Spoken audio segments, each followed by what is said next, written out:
Success morning sa'yo dahil alam ko na decided ka na maging part at maging member ni Success Club.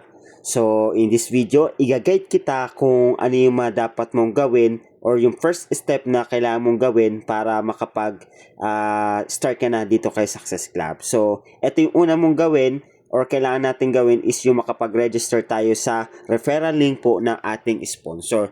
Kaya nga, i-message mo yung sponsor mo, hingin mo sa kanya yung referral link para po makapag-register ka na, makagawa ka ng account mo, and then makapag-start ka na dito kay Success Club. Okay, so ayun yung first step.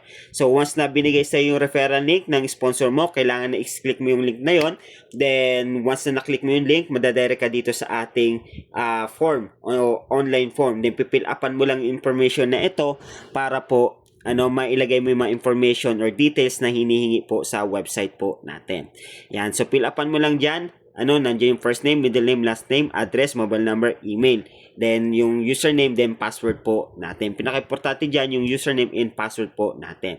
So, sa first name, lagay lang natin yung pangalan natin. Middle name, yan. Then, lagay lang natin yung last name po natin. Halimbawa, yan yung last name natin. Then, address, kahit dito is may clean na lang. Like, Pasig City na lang. So lagay natin dyan yung city natin. Yan, wala nang problema yan. Then mobile number natin, lagay lang natin yung mobile number po natin dyan. Yan, then pag nalagay natin yung mobile number natin, kung wala tayong email, walang problema guys. Ang ilagay nyo lang dyan is at least yung @gmail.com. So ayun lang ilagay natin. So pwede naman yan, wala namang problema. Okay? Yan. So once na nalagay natin yan, punta naman tayo dito sa desired username. So, dito, tandaan nyo yung username nyo, isulat nyo din yung password ninyo.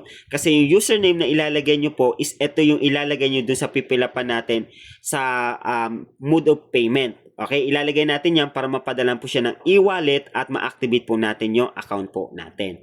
Yan, so tandaan nyo ha, yung ilalagay nyo po dito yung username, kailangan isulat nyo, tandaan nyo dahil ilalagay po natin sa mode of payment form po natin. Okay, ayan. Then, sa password kahit dito is ilagay nyo muna is 1, 2, 3, 4, 5, 6. Kasi, bago pa lang naman yung account po natin. Pero pwede naman natin palitan yan soon.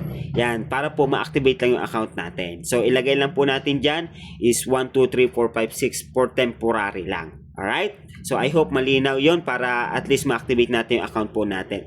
Then, once na okay na, nalagay natin yung password natin dyan.